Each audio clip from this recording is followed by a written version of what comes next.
Monsieur Apollinaire Salomé Kitenge, bonsoir. Bonsoir, monsieur Je vous Kibambi. dis également bonjour puisque cette émission sera rediffusée. Comment allez-vous? Je porte bien, monsieur Kibambi. Alors, vous êtes architecte. Maintenant, les téléspectateurs sont habitués à vous voir sur notre chaîne. Vous venez pour des raisons familiales du Canada, vous avez fait la France, vous avez fait la Belgique.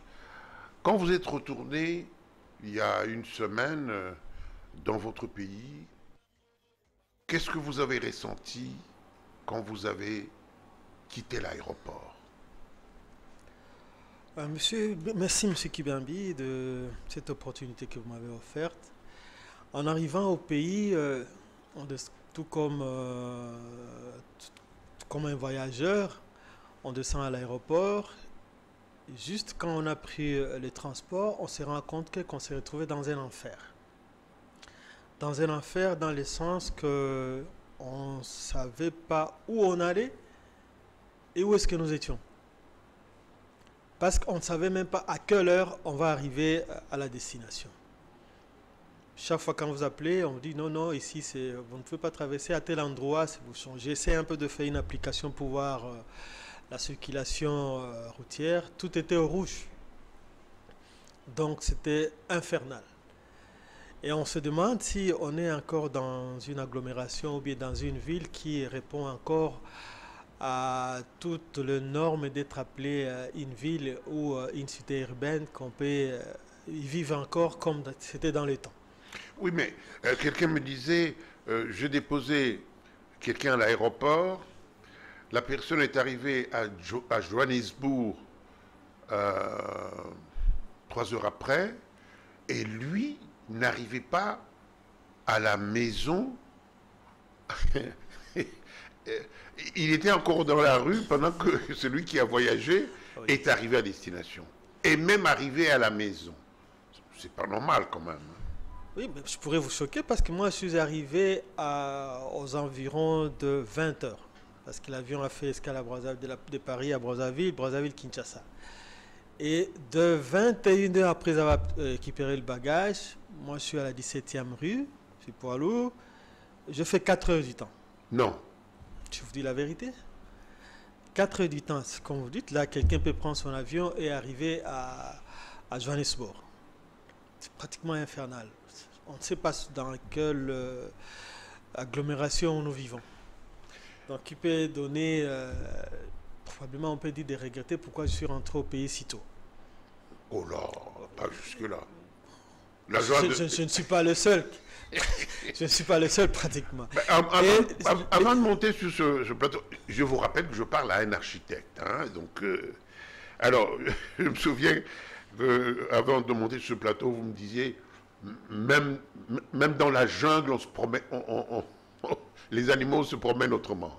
Bien sûr, même dans la jungle, vous savez que quand vous êtes dans le parc certains parcs au niveau de l'Afrique ici au Kenya, là où les animaux vont s'abreuver, il y a parfois l'antilope ne peut pas s'approcher là où les léopards. A fortiori la jungle aussi, chacun a son territoire. Mais à Kinshasa, c'est pratiquement plus que la jungle. Personne n'a jamais été en enfer pour nous le dire, mais cette imagination qu'on a de l'abstrait de l'enfer, je crois que c'est ce qui préfigure notre ville aujourd'hui. On ne sait pas dans quel sens où on prend la direction de circuler.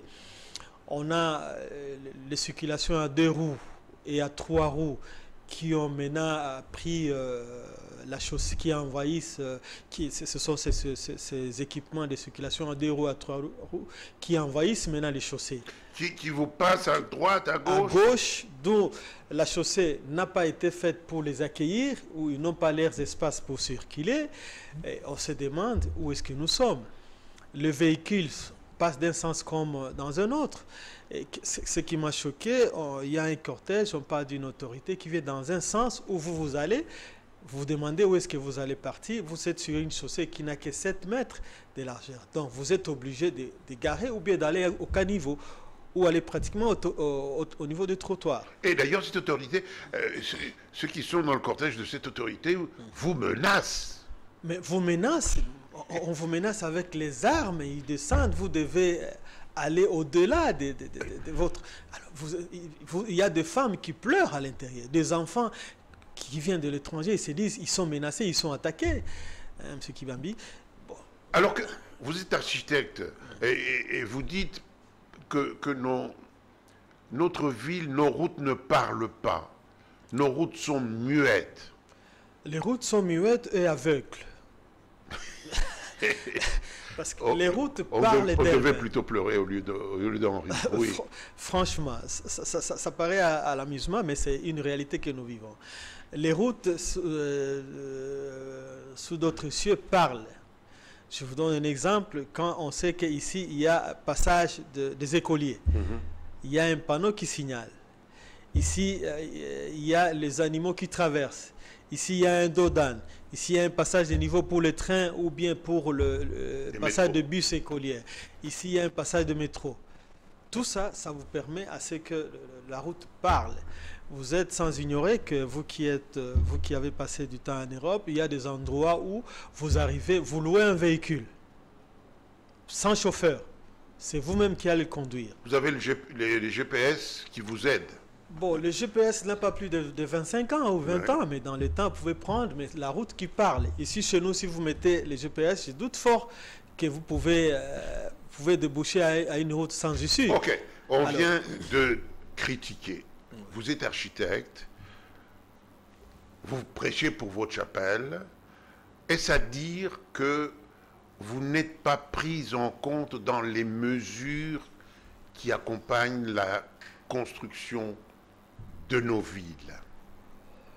Il y a plusieurs éléments dans ce que vous venez de dire. Et si on ne prêche pas pour sa propre chapelle, je ne sais pas qui viendra aussi le faire. Donc, je verrais très mal qu'un abbé va dans une mosquée pour aller prêcher. On ne peut prêcher que pour sa propre chapelle. C'est-à-dire, un architecte ou bien un urbaniste, ou bien ceux-là qui sont des spécialistes en mobilité urbaine, peuvent parler de la ville parce que c'est la leur, par exemple, comme moi je parle de la ville de Kinshasa ou dans d'autres villes de la République. Nous ne pouvons parler que de nos propres villes, de nos propres agglomérations. Où nous remarquons qu'il y a un problème sérieux de la mobilité urbaine, un problème sérieux des agglomérations où se trouvent les habitations, on peut appeler les cités urbaines où il y a les habitats. Et on peut parler aussi de nos voies de communication qui posent problème, qui pratiquement c'est une thérapeutique qui ne demande pas de faire les états généraux de route ou qui demande la réflexion de personnes qui sont attitrées à le faire. Parce que si les autorités souhaiteraient assez que nos villes répondent aux exigences des villes ou des agglomérations modernes, ne peuvent que réfléchir dans le sens à apporter des solutions. Une ville n'est pas une histoire de génération spontanée. Trouver des solutions, c'est quelque chose où les gens réfléchissent. Quand je parlais de nos routes qui sont devenues aveugles, qui ne parlent pas, certains ont disparu. Pourquoi ces routes-là disparaissent? Il faut y réfléchir. Aujourd'hui, nous avons des tricycles, nous avons des motocyclettes qui nécessitent aussi de parler de ça parce qu'ils empruntent le même voie qu'avec les 4 roues. Il faut trouver la solution à ça. Demain après-demain, nous aurons aussi des transports de masse qui nécessitent, par exemple, le tramway ou le tram, qui nécessitent aussi une réflexion. Les transports de masse qui nécessitent... En fait, vous voulez dire que les autorités devraient vous associer à la réflexion pour trouver des solutions? Exactement, M. Kibambi.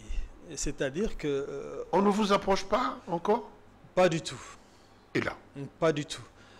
Je ne mets pas ma main à couper, mais je peux douter que certaines autorités qui sont censées, dans les secteurs que nous sommes en train d'évoquer, ont approché les spécialistes en ça. Je vous rappelle quelque chose, vous n'êtes pas au courant.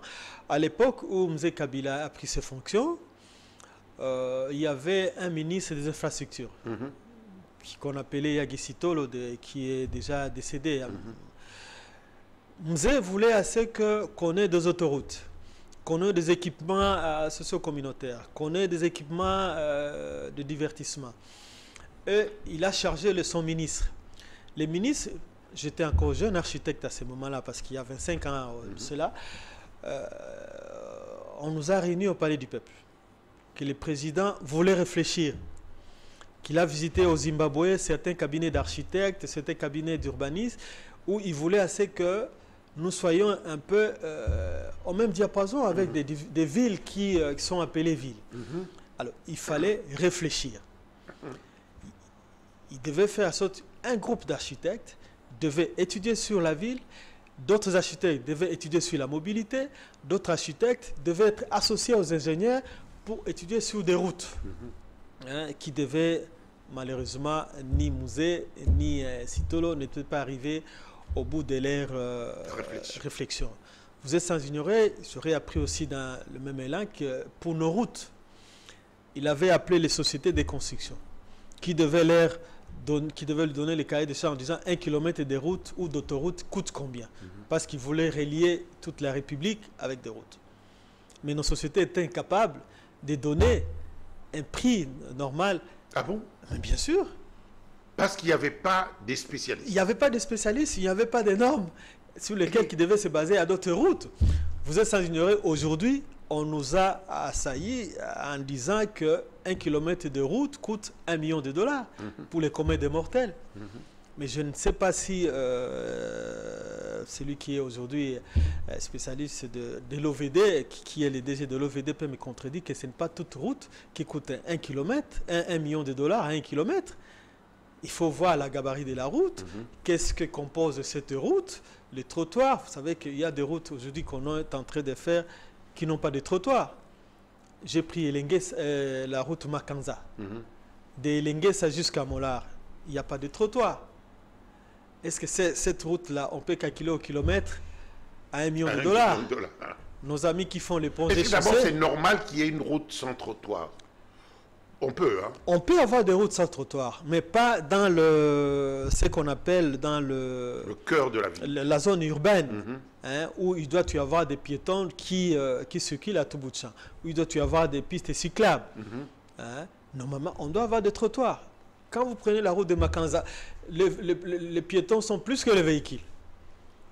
Donc, à la longue, il ne faut pas s'étonner qu'il y ait des dangers. Et surtout, nos routes, les espaces qui sont réservés aux trottoirs sont envahis par des débits de boissons partout dans la ville. J'étais éclairé de prendre la route, l'avenue qu'on appelle Aruimi, qui part de rond-point Super Lemba jusqu'à la route Bypass. Oui. M. Kibambi. Y aller là-bas à la nuit aux environs de 19h. Ce n'est qu'un exemple parmi tant d'autres. Qui, comme ce qu'on voyait, la route Kimbuta, Anjili, Ayolo, Capella. Rien que des débits de boissons. Rien que des débits de boissons. Donc, ça crie partout. Ça crie partout. Et on parque aux endroits où les piétons devaient circuler normalement sans gêne. Et même ceux-là qui devaient emprunter la route ont des problèmes à se frayer maintenant un chemin. Voyez-vous? Donc, nous sommes dans une ville qui ne dit plus son nom. Je ne sais pas s'il faut appeler ville ou une agglomération où on y vit en sens dessus. Mais c'est vrai que il faut en parler. Bien sûr. On ne peut pas accueillir des trams aujourd'hui. On les mettrait où? Puisque là où il y avait des trains, les rails ont été arrachés, les gens ont construit dessus, mais cette indiscipline, ça c'est pas seulement l'État, c'est quand même aussi le citoyen. L'indiscipline, M. Kibambi, c'est les citoyens et c'est l'État. Parce que l'État, sous sa forme abstraite, est aussi dirigé par les individus. Parce que quand un individu, un citoyen, un lambda ou quelqu'un vient construire sur les chemins de fer, on l'a octroyé un titre. Vous êtes sans ignorer... C'est peut-être un irresponsable qui lui a octroyé. Mais il représente l'État. tous nos bureaux des affaires foncières qui sont censés octroyer des espaces sont dirigés par, j'espère, que des hommes qui sont outillés. Oui, mais vous avez appris que le stade, comment on l'appelle? Le stade Vélodrome. Le stade Vélodrome, heureusement que les autorités sont passées par là, sinon on a été surpris qu'on y avait implanté une une station-service. Bon. Donc les autorités sont là, mais parfois contournées. Mais vous parlez du stade de Vélodrome. Mais quand ce monsieur a commencé ou bien l'entreprise a commencé à poser la palissade, c'était au vu aussi de tout le monde. Il y a un bourgmestre dans son bureau. Il doit y avoir les services d'urbanisme ou des affaires foncières. Vous voyez l'espace de l'ONATRA commencer Baramoto jusqu'à atteindre à la 7e rue. Les gens n'ont pas occupé de leur propre vouloir, c'est-à-dire chacun a un titre. N'en parlons pas de ceux qui construisent au-dessus de certains caniveaux, c'est au vu aussi de tout le monde, toutes les communes. Alors c'est quoi? Nous sommes quoi? Il faudra un moment refonder l'État, et avec ses hommes. Dans le sens que, vous voyez par exemple, c'est que l'actuel ministre de la Justice commençait timidement à faire. Quand on parle de la renaissance d'un État, même les choses élémentaires commencent à renaître. Dans tous les secteurs, on doit faire un effort. Ce n'est pas seulement laisser la charge quand on parle du chef de l'État, bien sûr, mais il faut les gens qui l'accompagnent doivent aussi avoir cette vision des choses. Voyez-vous, par exemple, on ne peut pas comprendre une chaussée de Cabinda qui disparaît au vu aussi de tout le monde. Kabambare disparaît. Ouangata, je crois que ça fait 10 ans que Ouangata n'est pas relié de bout en bout, a commencé du côté de l'école de l'armée du Sali qui est sur Cabinda, jusqu'au boulevard du 30 juin. Vous savez, le colonel Lebea, ça fait combien d'années? C'est à peine presque une année qu'on est en train de joindre de l'espace entre le Ouangata jusqu'à Willery. Donc l'État devrait commencer à sévir. L'État devait commencer à sévir. L'État devait commencer aussi à avoir les responsabilités de dire qu'un planning, que ce planning-là, si qu'on budgétise, par exemple, chaque commune doit avoir 10 km de route par année. Je parle seulement des routes. On réhabilite les routes qui étaient défectueuses et on construit les nouvelles. Et vous savez, dans 5 ans, je prends la commune de Lingwala. Si vous faites 10 km par année, Lingwala aura 50 km de routes et avec des trottoirs, récupérer les espaces qui étaient... Oui, mais dans tout ça, les gens construisent. Les gens construisent. Les gens construisent. Vous êtes sans ignorer, on a détruit même les écoles pour attribuer des parcelles. Ça aussi. Je prends un seul exemple. Vous êtes sur Mouchi et Kato Nord. Avenue Kato, il y avait une école. On a détruit l'école pour construire des maisons d'habitation. Aujourd'hui, le Parlement où se trouve ce bâtiment n'est pas le bâtiment du Parlement. C'est un palais du peuple. Vous êtes mieux placé pour le dire. J'étais en Chine, j'ai vu cet immense palais du peuple, oui. Voilà, que Mobutu a offert à la population. Le Parlement, c'est le bâtiment qui est au niveau de la Gombe, qui était le Parlement dans les temps où on a proclamé l'indépendance de notre pays. Mais il était censé construire un autre Parlement. L'hôtel de ville, vous êtes sans ignorer, il y avait le boisseau au niveau entre Palais du Peuple et Cabinda. Il y avait cette zone-là qui était réservée à construire l'hôtel de ville. Mais on a essayé un peu de raccommoder un vieux bâtiment, l'ajouter qui ressemble à un bureau où on fait les services informatiques, pratiquement. Ça n'a rien à voir avec un hôtel de ville. Un hôtel de ville doit avoir un parvis où on peut avoir des manifestations, accueillir un certain nombre d'hôtes. Ouais. Voyez-vous? Donc nous marchons sur nos têtes. Nous marchons sur nos têtes. Ce qui peut vous choquer aussi, M. Kibambi. Vous voyez l'ancien cimetière de Kassavubu. Oui. Comment ce cimetière a été saucissonné. Il y a eu des députés qui se sont battus pour préserver cet espace. Aujourd'hui, cet espace est en train de disparaître, a déjà disparu parce qu'on a donné, je ne sais pas qu'est-ce que ça apporte à la République. Or, on devait faire quelque chose qui a trait au bénéfice de toute la population. Pourquoi les centres financiers ne pouvaient pas être construits là-bas? Pourquoi un grand marché? Parce que les grands marchés aujourd'hui, même si on l'a conçu, on le vante, ça ne peut plus accueillir toute la population de Kinshasa. Mais il y a un autre de marché. 450 000 habitants à 17 millions et qui convergent tous. Mais pourquoi les gens ne vont pas au marché de musée, là? Comment on appelle le marché? Mais les marchés musées, M. Kibambi, vous n'allez pas prendre votre fils de 10 ans vous accompagner, ni votre fille qui a 15 ans de vous accompagner. Ah bon? C'est pratiquement impossible d'y accéder. Il faut voir ce qui est devant. Les marchés accueillent. Les marchés ont un parking. Les marchés, vous pouvez laisser votre voiture et accéder, faire les achats normalement. Hein? C'est un équipement qui est aussi touristique. Ça fait longtemps que je n'ai plus visité. Donc là, il n'y a plus de parking. C'est un marché, mais qu'il n'y a pas de parking. Vous savez, c'est le véhicule qui amène les foufous dans les bandundous. Ça devient un parking de tous les véhicules qui vont alimenter l'arrière-pays. Ce n'était pas destiné à ça. J'ai visité de Mongafula au niveau de pompage, où on a fait le saut des moutons. Vous savez que c'est un marché qui est en dessous du pont. Est-ce qu'il y a un bourgmestre dans la commune? Il y en a. Et puis cette route-là, cette belle route, mais elle est impraticable parce qu'il y a des gens qui sont agglutinés là. Qui sont agglutinés. Moi, j'étais élève. Nous allions faire la randonnée à Kinsuka, tout cet espace de cimetière, et de l'autre côté, il y avait Mazal, il y avait le bois qu'on faisait les allumettes. De l'autre côté, c'était les cimetières.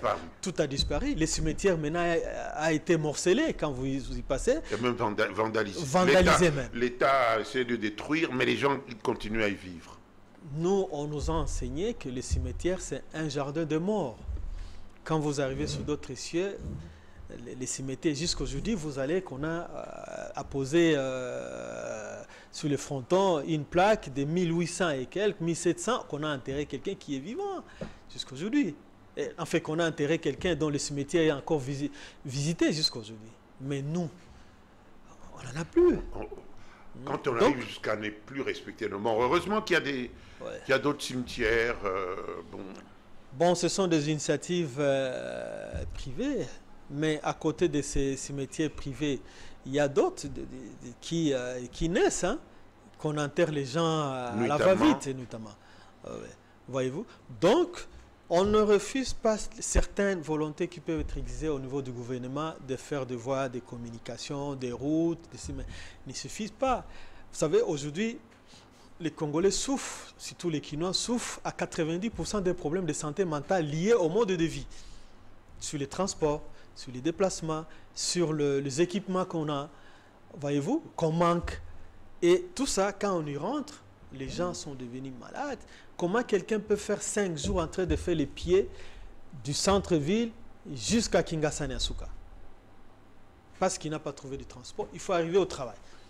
Et c'est en ville où on trouve quelque chose pour nouer les deux bouts du mois. Voyez-vous? Donc, il faut repenser la ville autrement.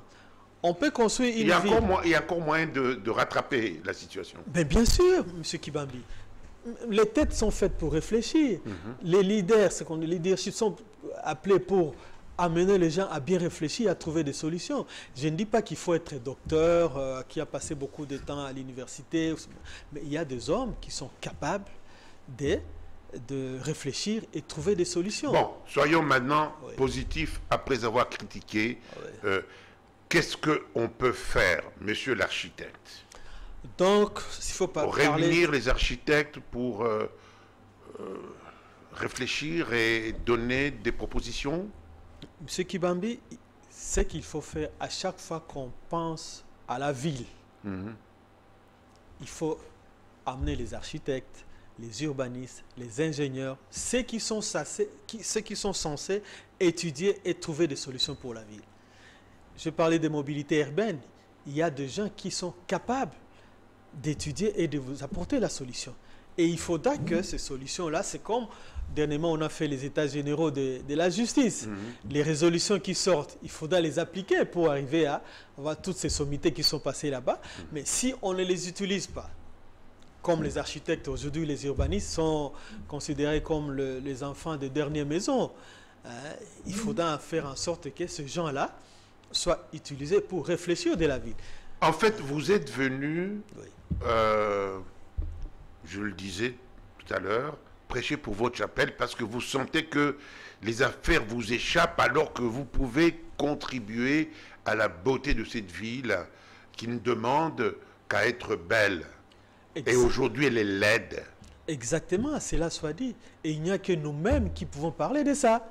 Personne d'autre. Je ne vois pas un médecin venir ici commencer à vous dire que non, Monsieur Kibambi, je suis médecin, je suis ophtalmologue, mais aujourd'hui je vais vous parler de la maison, je vais vous parler de la ville, je vais vous parler d'un stade. Pratiquement pas. Le médecin ne peut donner que des idées. Et c'est l'architecte qui fait en sorte qu'il réfléchit à la place du médecin, qui lui donne les espaces nécessaires pour son travail. Très bien. Et alors la solution palliative qu'on vient de trouver... elle est d'ailleurs expérimentale. Vous la trouvez comment? Sens unique. Bon, je crois que cette expérience a été prise aussi à la va-vite, qui n'est pas mauvaise en soi. Et elle a été prise à la va-vite parce que si on pouvait d'abord réhabiliter les voies existantes, les chaussées existantes, les chaussées de dégagement. Des dégagements, Oui. pouvaient permettre à ce qu'il y ait fluidité. C'est sûr qu'il y a un sérieux problème dont la centralité des activités se trouve Oui. à la Gombe, où nous avons des activités administratives et commerciales. Ce qui fait que nous avons ce système colonial qu'on a hérité, avoir des cités dortoirs et de venir travailler qu'en ville. Vous voyez, ou sous d'autres cieux, on trouve là où on habite, on a tout. On a la mairie où on peut trouver les documents officiels. Voyez-vous, ce n'était pas mal du tout.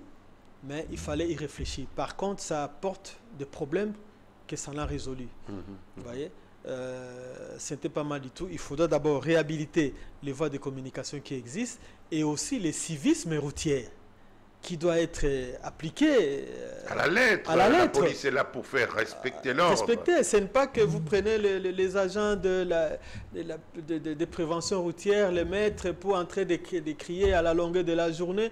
Non, donc un chauffeur qui ne respecte pas les codes de la route, qui ne respecte pas l'agent qualifié qui est censé appliquer des mesures coercitives, ça aussi, on ne peut pas trouver de solution. Donc, il faudra que dans cette maillage-là, que tout le monde puisse trouver cette cause. Et puis, quand on réhabilite, il faut créer d'autres routes, aller dans les systèmes de la toile d'araignée. Nous savons que nous avons des pôles de centralité, de manière à ce qu'on n'ait pas seulement l'itinéraire linéaire pour atteindre ces centres d'activité. Donc c'est encore possible. C'est encore possible. Parce que maintenant on voudrait que, comment je veux dire, que la route soit étendue vers Maluku. C'est une solution, mais il faut que vous soyez associés aussi, même s'il y a d'autres architectes. Bon, bien sûr, M. Kibambi, être associé, c'est pas mal. Hein? C'est un souhait pour tout le monde, si on est à Maluku.